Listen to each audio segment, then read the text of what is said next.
Hi everyone, मेरा नाम doctor Avinash है। मैं एक आयुर्वेदिक और यूनानी मेडिसिन एक्सपर्ट हूं और आज इस वीडियो के जरिए मैं आपकी मदद कर सकता हूं पाइल्स से छुटकारा पाने में। क्योंकि आज इस वीडियो में मैं आपको बताने वाला हूं कुछ बहुत ही असरदार और बहुत ही इफेक्टिव टिप्स के बारे में, जो कि आपको पाइल्स से राहत पाने में काफी ज्यादा मदद करेंगे। तो चलिए, बिना किसी देरी के इस वीडियो को शुरू करते हैं और जानते हैं इन सभी चीजों के बारे में पूरी डिटेल से। दोस्तों, पाइल्स एक ऐसी प्रॉब्लम है जिसमें आपको एनस के इन और अराउंड जो वेन्स होती हैं वो स्वेल हो जाती है, उनमें सूजन आ जाती है, वो फूलकर एक मस्से की तरह बन जाती है और इन मस्सों में आपको पेन हो सकता है, इरिटेशन हो सकती है, इचिंग हो सकती है या इसके साथ साथ कुछ केसेस में ब्लीडिंग भी हो सकती है। जितने भी पाइल्स के केसेस होते हैं उनमें से ज्यादातर केसेस को दोस्तों कंजर्वेटिव मेडिसिन के जरिए, कंजर्वेटिव ट्रीटमेंट्स के जरिए ठीक किया जा सकता है। होम रेमेडीज की मदद से भी ठीक किया जा सकता है। लेकिन कुछ ऐसे केसेस भी होते हैं जिसके अंदर सेवेरिटी ज्यादा होती है, सिम्टम्स बहुत ज्यादा आपके अंदर होते हैं और इसके साथ साथ जो प्रॉब्लम है वो बार बार रिकर होती रहती है। यानी एक बार ठीक हो गई, फिर दोबारा से आपको आ गई, फिर ठीक हो गई, फिर दोबारा से आ गई। इस तरह के जो केसेस होते हैं इनके अंदर आपको मेडिकल अटेंशन की, मेडिकल ट्रीटमेंट की भी आवश्यकता पड़ सकती है और इसके साथ साथ कुछ केसेस में सर्जरी भी आपको करवानी पड़ सकती है। लेकिन ये जितने भी सिनेरियोज हैं, यानी चाहे आपको मेडिकल ट्रीटमेंट लेना हो, चाहे आप होम ट्रीटमेंट कर रहे हो या चाहे आपकी सर्जरी होनी हो, इन सभी केसेस में जो टिप्स आज मैं आपको बताने वाला हूं ये आपकी बहुत ज्यादा मदद कर सकते हैं। क्योंकि ये टिप्स आपको पाइल्स के सिम्टम्स को कम करने के साथ साथ पाइल्स से परमानेंट छुटकारा दिलाने में भी काफी ज्यादा मदद कर सकते हैं।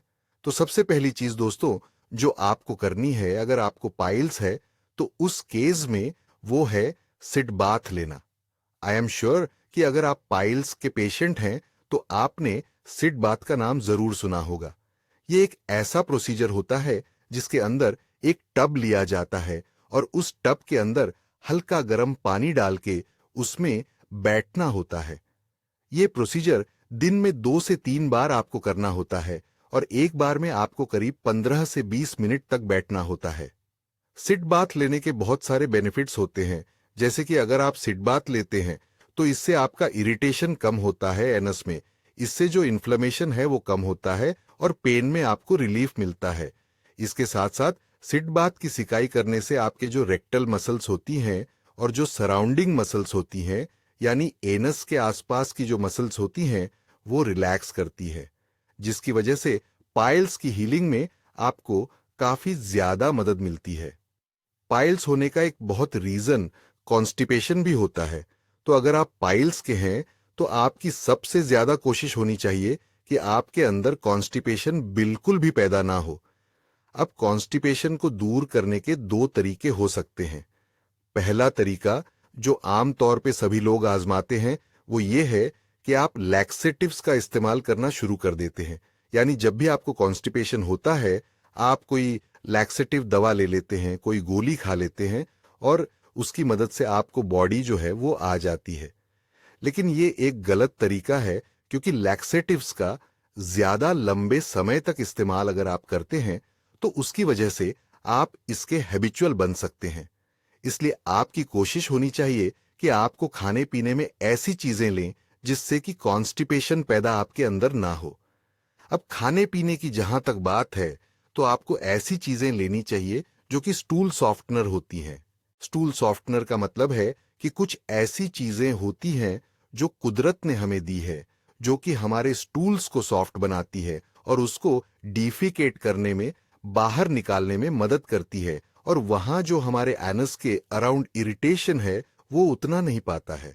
ऐसी चीजों की अगर मैं बात करूं तो सबसे जो आप ले सकते हैं वो है अंजीर। अंजीर एक बहुत ही ऐसा नेचुरल लैक्सेटिव है जो कि स्टूल सॉफ्टनर का काम करता है।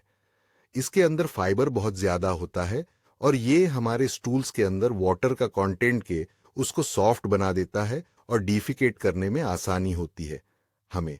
दूसरी चीज जो आप ले सकते हैं वो है ईसबगोल।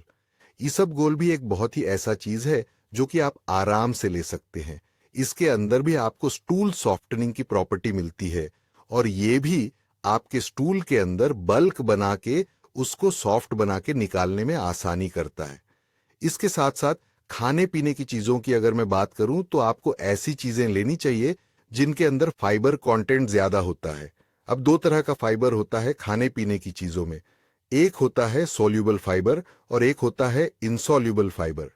सोल्यूबल फाइबर वो होता है जो कि पानी के अंदर घुल जाता है और एक जील टाइप का स्ट्रक्चर बना लेता है। तो ओट्स जो होते हैं इनके अंदर बहुत ही ज्यादा क्वांटिटी में आपको सॉल्यूबल फाइबर मिलता है, तो आपको ओट्स लेने चाहिए। ओट्स के साथ साथ जो है राजमा के अंदर सॉल्यूबल फाइबर काफी ज्यादा होता है और भिंडी के अंदर भी काफी ज्यादा पाया जाता है। तो ये चीजें आप सॉल्यूबल फाइबर की पूर्ति के लिए ले सकते हैं। इनसॉल्यूबल फाइबर जो होता है वो तो आपको सभी चीजों में मिल जाता है। जितने भी फ्रूट्स एंड वेजिटेबल्स हैं वो सब के सब इनसॉल्यूबल फाइबर रखते हैं, क्योंकि जितने भी प्लांट की सेल वॉल्स होती हैं वो सब के सब रफेज का काम करती है। उन्हें हमारा जो पेट है वो डाइजेस्ट नहीं कर पाता और वो एज इट इज हमारी बॉडी से निकल जाती है। हमारी स्टूल्स में जो है वो बल्क फॉर्मेशन करती है और इसकी वजह से हम कॉन्स्टिपेशन में हमें आराम मिलता है। सब्जियों की अगर मैं पर्टिकुलरली बात करूं तो आप मूली ले सकते हैं, गाजर ले सकते हैं, चुकंदर ले सकते हैं, ब्रोकोली आप ले सकते हैं, लौकी आप ले सकते हैं, तोरी आप ले सकते हैं। ये बहुत ही यह चीजें हैं जो कि डाइजेशन में भी आसान नहीं करती है और आपको बहुत अच्छा रफेज और बहुत अच्छा फाइबर भी प्रोवाइड करती है। कॉन्स्टिपेशन भी नहीं होने देती है आपके पेट में। फ्रूट्स की अगर हम बात करें तो आपको एप्पल लेना चाहिए, बनाना लेना चाहिए, स्ट्रॉबेरीज आपको लेनी चाहिए, चीकू आप ले सकते हैं, पाइनएप्पल आप ले सकते हैं, कीवी आप ले सकते हैं। ये सभी चीजें फाइबर का बहुत अच्छा सोर्स होती है और इसके साथ साथ आपको पाइल्स के केस में स्पेसिफिकली करती है। जब भी आप फ्रूट्स खाते हैं दोस्तों तो कोशिश करनी चाहिए आपको होल फ्रूट खाने की, यानी आपको फ्रूट का छिलका नहीं उतारना चाहिए, प्रोवाइडेड कि आप उसको बिना छिलका उतारे खा सकते हैं। अब फॉर एग्जाम्पल बनाना है तो वो तो आप नहीं खा सकते, बट फॉर एग्जाम्पल आप अगर एप्पल को ले ले तो एप्पल आप खा सकते हैं उसको बिना छिलका उतारे। चीकू अगर आप खाते हैं तो कोशिश करिए बिना छिलका उतारे खाने की। नाशपाती अगर आप खाते हैं तो उसको छीलना नहीं है। तो ऐसी चीजें जिनका छिलका उतारना जरूरी नहीं होता है उनको आपको कोशिश करनी चाहिए कि एज अ होल खाए, तभी आपको ज्यादा क्वांटिटी में रफेज मिलेगा और तभी आपको कॉन्स्टिपेशन में भी ज्यादा फायदा मिलेगा। सब्जियों के बाद, फ्रूट्स के बाद अगर मैं बात करूं दालों की, तो आप मूंग की दाल ले सकते हैं, मसूर की दाल ले सकते हैं, आप चने की दाल ले सकते हैं, राजमा आप ले सकते हैं, चावल भी आप ले सकते हैं। लेकिन चावल अगर लेते हैं तो कोशिश करिए कि पॉलिश्ड राइस ना हो, ब्राउन राइस आप लेंगे तो आपके लिए ज्यादा अच्छा रहेगा। खाने पीने की कुछ ऐसी चीजें भी हैं जो कि पाइल्स के केस में आपको बिल्कुल भी नहीं लेनी चाहिए। अगर आपको पाइल्स है तो आपको कि दाल से बचना चाहिए। अरहर की दाल आपको नहीं लेनी चाहिए, अरबी आपको नहीं लेना चाहिए, बैंगन आपको नहीं लेना चाहिए। इसके साथ साथ मिर्च मसाले, तली हुई चीजें, fried items, processed foods, non veggie items, इनसे आपको बचना चाहिए।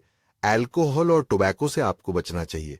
ये कुछ एक ऐसी खाने पीने की चीजें हैं जो कि अगर आप पाइल्स के केस में लेते हैं तो आपको इससे जो सिम्टम्स है पाइल्स के वो का खतरा रहता है और आपका इन्फ्लेमेशन बढ़ सकता है।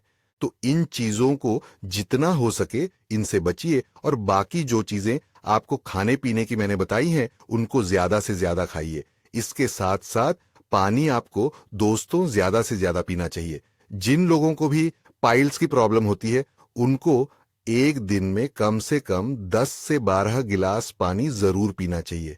पानी जब आप पीते हैं तो उससे आपका खून भी पतला रहता है, खून का सर्कुलेशन भी अच्छा होता है, आपकी बॉडी के अंदर जो टॉक्सिन्स होते हैं वो भी एलिमिनेट होते हैं और इसके साथ साथ कॉन्स्टिपेशन भी आपको नहीं होता है, जो कि एक बहुत रीजन है पाइल्स को पैदा करने का।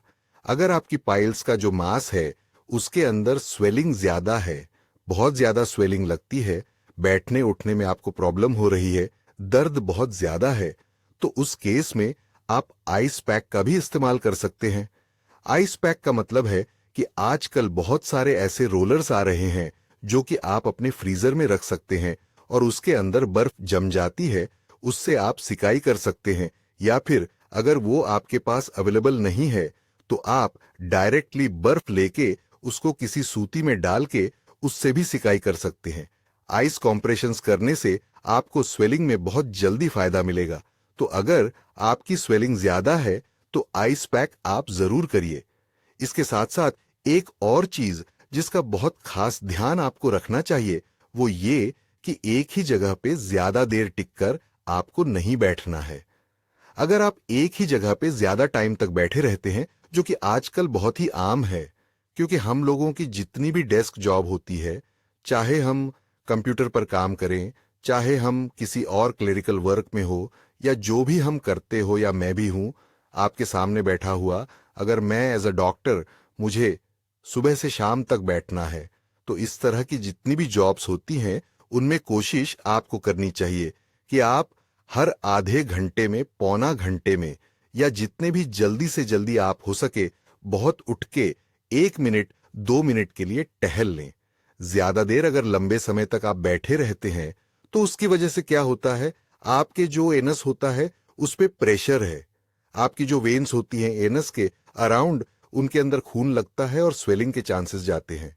इसलिए ज्यादातर पाइल्स की प्रॉब्लम जो है वो ऐसे ही लोगों को होती है जिनका डेस्क जॉब होता है, ज्यादा बैठने का काम होता है। और इसके साथ साथ दूसरी एक जो आपको एहतियात रखनी चाहिए वो ये है कि जहां पर भी आप बैठते हैं वो चेयर या वो डेस्क या जो भी है वहां पर सॉफ्ट होनी चाहिए। यानी कोई गद्दा आप रख लीजिए, उसमें अगर आप हार्ड सरफेस पर बैठेंगे तो उसकी वजह से भी आपके पाइल्स के सिम्टम्स बढ़ सकते हैं। एक और जो कि बहुत ही इंपॉर्टेंट है पाइल्स के मरीजों के लिए, वो ये कि जब भी आपको टॉयलेट जाने की आशंका हो, जब भी आपको सा भी लगे कि मुझे टॉयलेट जाना है, तो आपको चले जाना चाहिए। कभी भी रोकना नहीं चाहिए अपने प्रेशर को। अक्सर क्या होता है, जब आपको पॉटी का प्रेशर आता है और आप उसे रोकते हैं तो उसके लिए आपकी जो स्फिंक्टर मसल्स है, यानी एनस के आसपास की जो मसल्स हैं, उनको एक्स्ट्रा स्ट्रेनिंग करनी है, उनको कंसंट्रेट करना है।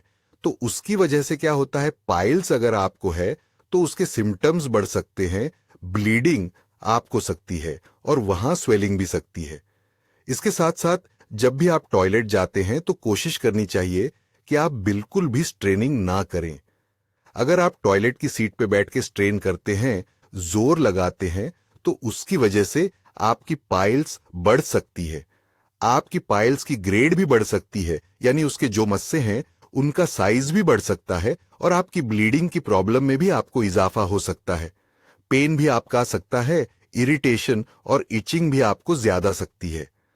तो स्ट्रेनिंग आपको बिल्कुल भी नहीं करनी चाहिए। लास्ट एक पॉइंट जो कि बहुत ही इंपॉर्टेंट है दोस्तों, वो ये है कि अगर आपको पाइल्स है तो एक्सरसाइज भी आपको रेगुलर करनी चाहिए। अब एक्सरसाइज की जहां तक बात आती है तो पाइल्स के मरीजों को कभी भी कोई हाई इंटेंसिटी एक्सरसाइज नहीं करनी चाहिए।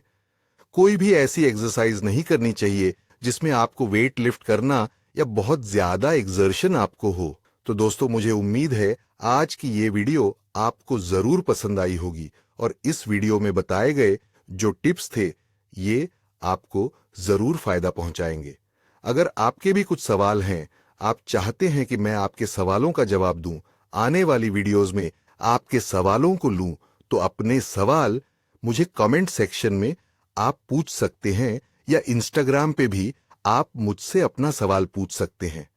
मेरा इंस्टाग्राम आईडी इस समय आपकी स्क्रीन के ऊपर शो हो रहा है। ये वीडियो आपको कैसी लगी मुझे कमेंट सेक्शन में जरूर लिख के बताइएगा।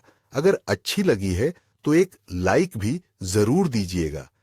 चैनल पर अगर नए हैं और अभी पहली बार वीडियो देख रहे हैं या पुराने भी हैं, दूसरी बार दिख रहे हैं लेकिन सब्सक्राइब नहीं किया है, तो चैनल को सब्सक्राइब जरूर कर लीजिएगा और बेल आइकॉन प्रेस करना मत भूलिएगा, ताकि आने वाले समय में भी आपको सभी वीडियोस देखने को मिलती रहे।